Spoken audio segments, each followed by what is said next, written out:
Is Benedict a man-child? Are they together or not? Did Sophie actually understand how serious going to jail was?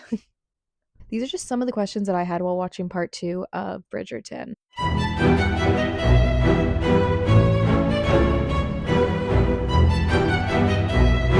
Today there will be spoilers. I'm going to be talking about the show. It probably won't be very cohesive because there's just certain points that stood out to me. I'm not going to be doing a whole breakdown of the episode. If you're wanting that, that's not really my video.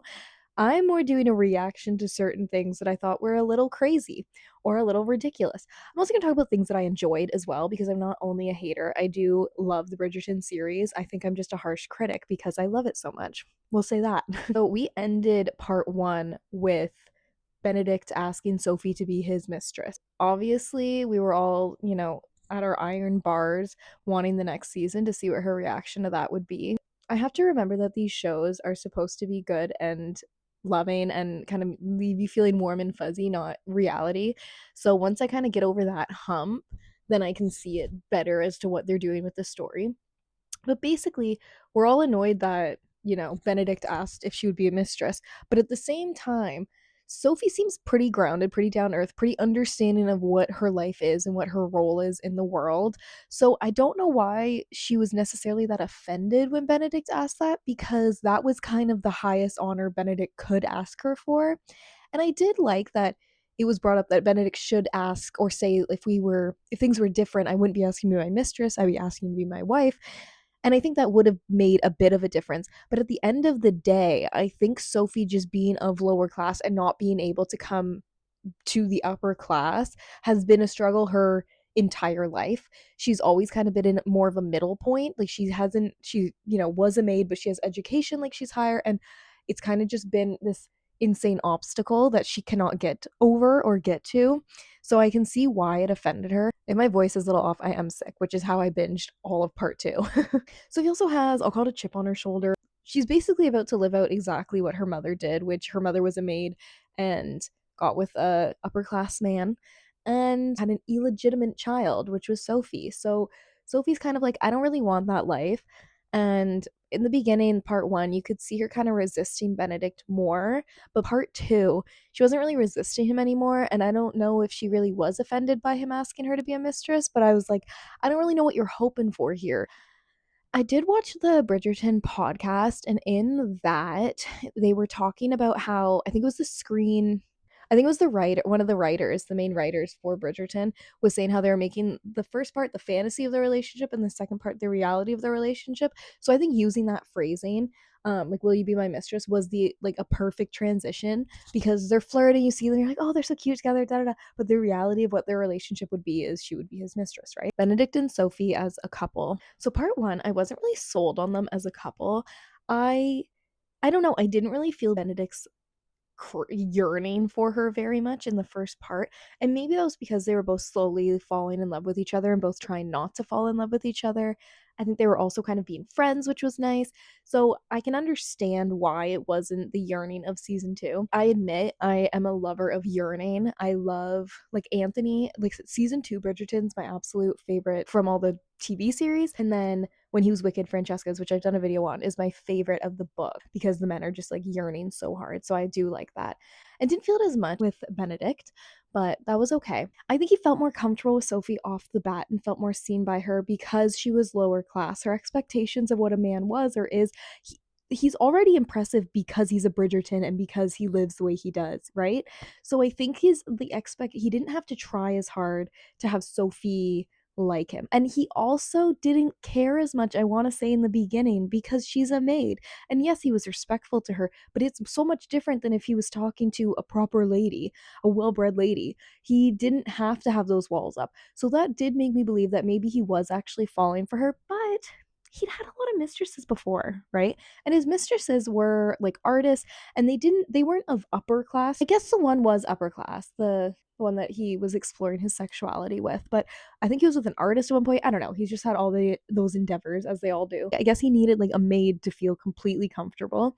And it almost reminded me of the like 28-year-old guy who's like with an 18-year-old because she's like mature for her age.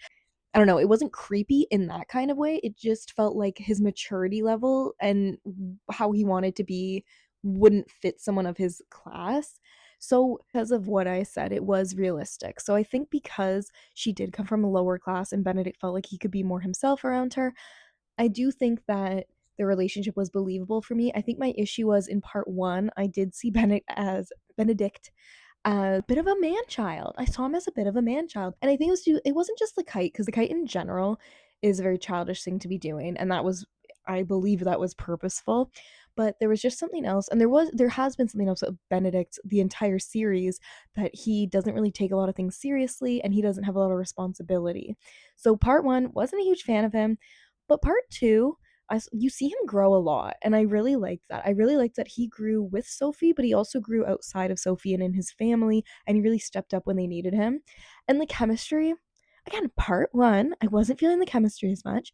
Part 2, I was. And that also makes sense because they knew each other more in part 2, like the characters themselves. So it makes sense that there wasn't a lot of chemistry. And I want to rate their sex scenes. I think we're great. I loved the bathtub scene. Out of a majority of the Bridgerton moments, that's probably my top one. I loved that one that much. And I didn't find the scenes as cringy. I hated Penelope and Colin's scene on the bench or on that chair thing. That was my least favorite. That was my least favorite sex scene in all of Bridgerton. I did really like their chemistry in that. Like, I felt like they were, it was hot. It was also hot because I think Sophie had a bit of an idea what was going on. Oh, that was kind of fun. She wasn't as innocent. She still was innocent, but it wasn't, she seemed more knowledgeable. I think who stole the show was Francesca. You've watched my other video on Francesca's story. I am biased. I really love Francesca. She is my favorite Bridgerton. Her love story from the books, anyways, is my favorite love story out of all the Bridgertons. As a character, really liked Michaela in the show. I was surprised. I didn't know how I would feel about, instead of it being Michael, it was Michaela. I didn't really care because, like I said before in my other video, I see the TV series and the books like completely separate. So I was kind of just intrigued as to what they were going to do to change it up or keep it the same. And I do think I was just surprised with how much I liked Michaela as a character. I was kind of like, okay. But yeah, I don't know. John and Francesca, I loved them, and I loved Michaela, and I loved seeing the three of them together. I felt like we saw them for enough time together. We saw Michaela and Francesca's relationship evolve, and it's different enough from the books, but stayed pretty similar. Like, I knew as soon as John's like, got a bit of a headache, I was like, oh no. I was like, don't lay down. I was like, Francesca. But I was like, okay, so there's, as soon as he said that, I was like, okay, they're sticking to the book. It's like John's gonna be done. That episode scene after John died, I was crying with Violet, and just, I don't know, I thought that was really well done. It was very emotional, and I actually felt it was just so good. In the book, Michaela is Michael, so the man can look at all the estate stuff and everything. But in this, Francesca was supposed to kind of be looking at all that stuff. And so Benedict really stepped up. He stepped up to the plate finally. And I think that's what showed Benedict growing. And I loved that. I loved that he was helping Francesca. I love that the exam, he like stood up for her. You could really see him slowly moving towards one, not caring as much what people think, but then also growing into a man that can make a decision and like take charge. And I really liked that. I really liked seeing him like that. Then near the end, the last episode, I was a little annoyed. They kept going back and forth, right? Benedict and Sophie the whole time, if they were going to be together or not. And Benedict's like, I love you. If I can marry you, I would, da da da. And then when she said she won't be his mistress is when things kind of progressed further. And then when they progressed further, he makes a whole plan like, oh, we'll stay at my cottage and I'll go back and forth to society. You'll have to just be at the cottage alone sometimes, but like that's the best we can do. And we might not be married, but this means da da da. And she like believes him. And then Anthony is like, what are you doing? Like, no way that's happening. I'm going to cut you off, or you're going to have to decide not to marry her. Like, you don't get with your mistress and da da. And to give Benedict credit, the whole part two, he defends him and Sophie. Like, every family member, he kind of has a bit of a plan. He's like, and the family member's like, no, like, you're gonna ruin, da, da, da. Like, it's not gonna be a good life and all those things. And he defends him and Sophie every time, and he has a plan, and he's kind of ready to give things up, but he also knows that he's a pretty flighty person. So I think that was bugging him, and he was also pretty impulsive. And so he was kind of wondering, like, is this an impulse? I think like his family doubting him was kind of starting to stress him out. So I think it was really important.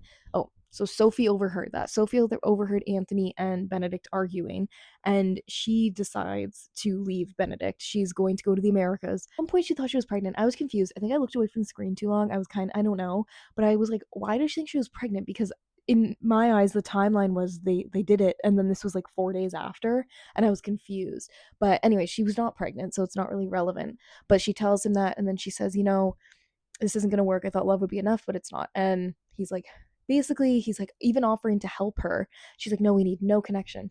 And this was where I was like, this is a little much because Sophie has nothing. And Benedict is at least willing, not even for her to be a mistress, but in order to provide for her in any way that she needs.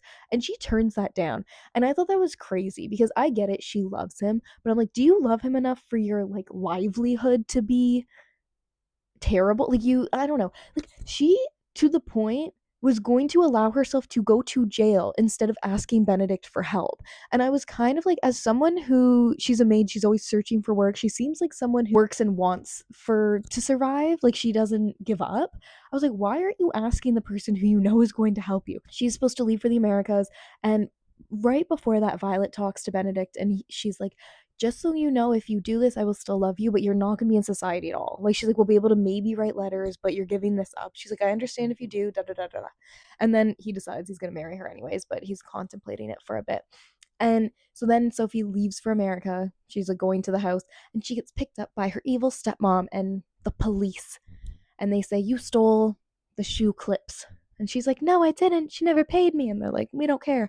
Then they put her in a cell. This is like disgusting cells. This is late 1800s, right? We're not talking, I mean, the cells now aren't great, but we're not talking now. We're talking back then. And the guy, the guard or whatever, is like, oh, because she asked for like to tell a servant. And the guy's like, well, do you have anyone of like higher class that you can tell? Because otherwise, like, you're just going to ruin the other person's reputation, da da da. She doesn't even say Benedict's name. She doesn't say that Bridgerton's at all. And I'm like, that is so stupid. Like, do you know how bad jail was back then? Like, she could be going to prison for 20 years for these shoe clips. She'd get her, like, hand cut off. I'm like, why would you not ask for Benedict? Like, that was just crazy. And then she's on the stand, and of course, her stepmom's, like, winning because Sophie's a maid. And Benedict storms in and they're like, no, da da da, we stand for her. Like, I don't know, whatever, something like that. She ends up going back home. Now she's living there like a normal high class lady. She's not a maid. So then Benedict asks her, she tells him that she's illegitimate and who her dad was and whatever. And he's like, why do you think, like, why would you believe your stepmom in saying you were cut out of the will? Because she told him my dad always said he would, help me, and he didn't. And this is the first time that Sophie's like, why would I believe my stepmom? And I do know that this reveals kind of like a deeper wound inside of her, that she feels unlovable, and it always felt too good to be true that her dad did love her and would take care of her. So I know that that's what they're hinting at. But I'm like, the whole time you lived there in misery, you didn't once think, I want to look at the will and like see for myself. And maybe she thought it would hurt too much. I think she mentioned that in the show. I was a little like, hmm. And then she goes over, finds the will. Lo and behold, she was supposed to be getting a dowry, and her stepmom was getting paid every year she kept Sophie in the house. So they kind of decide that they're going to blackmail the stepmom because they're going to be like, drop the charges about these shoe clips, or we are going to, you weren't following the will, is basically the point. We're going to tell everyone you weren't following the will. And this comes to a head at the last ball for the queen. Cressida also shows up, which was kind of fun, but I'm not even going to get into that because I did like that everything was pink, and I like that she kind of had her happy ending, but other than that, not much came of that. They meet up at that ball. They tell her stepmom the queen's looking for her or something, and they're in the room. They reveal that they know about whatever, and Sophie's dressed as a lady, and then the queen storms in, and they say that Sophie is actually a relative of like the stepmom, like she's, I don't know, someone's cousin's kid, something like that. Now she's legitimate. And that was kind of that. We don't see them get married. The ending is them in the little gazebo again where they first met. I'm even touching upon that part. Like, that's the Cinderella story part, and that was fun, but that was kind of thrown to the wind many, many episodes ago. And I'm not a huge fan of a Cinderella story. I mean, like the one with Hilary Duff, but I think they had a decent enough reveal, and I think it was kind of cute that Benedict drew her and then noticed that it was her from the necklace. I just think that Francesca kind of stole the show. And I really was hoping to have a bit of an arc with the stepmom as well and have her not be so bad, but that didn't happen either. And I hate that. So you're being really hateful, and then kind of realizing, like, oh, we can all win or something. But whatever, she still stayed. She stayed just as evil, and was blackmailed into not being a crappy person. I have mixed feelings about the season. It wasn't the worst season by any means. I didn't feel like the romance was very central, even though it was. It's more about class systems, I think. I think that's more so what the main focus was, which makes sense. It's good and I like it, but it wasn't as lovey-dovey. I love season 2. I love season 2 of Bridgerton. I thought the romance was like, I really wanted to film this before I saw anyone else's reviews because I'm curious if I'm like the only person who didn't like this or that, or if everyone feels the same way, or I don't know. I love seeing something and then seeing everyone else's opinion. I'm like, oh, that is nowhere near how I felt about that. But anyways, those are my thoughts about season 4 and more so just part 2. I maybe we'll do a more in-depth video, but there's just not much I want to say. There was just so much going on. Did a better job at keeping it about Sophie and Benedict, but it was like the love was here and then there was so much to get through to be together. It was such a chore. And I just felt like Sophie kept doing things that I was like, just be with him. I mean, it worked out better because she got to marry him. Because, that's what they say. You gotta, like, reject them unless you get what you want, which was, that ring. And she got it. Liked it way more than Penelope and Colin's season. I don't think there will ever be a season I could even possibly like any less. I'm like, that is my least favorite season. So better than that. And I want to say almost better than season 1 to me. I think the chemistry was maybe a little better, in my opinion. I don't know. Season 2, always my favorite. This one might be next as my favorite. I don't sound very enthused, but I gotta like sit with it for a bit. But I just wanted my like reaction before I saw other people's. So, what did you think? Did you feel like the chemistry was good? Like you felt like they were like really into each other? Or did you feel like me, where I was kind of like, I don't know. And did you think Francesca stole the show? Or am I just biased because I love her so much? And my final rating of this season would be I would give this a 7 out of 10. It's a solid season. It is a solid season. So it's a 7 out of 10 for me. Thank you so much for watching Red Couch Rants.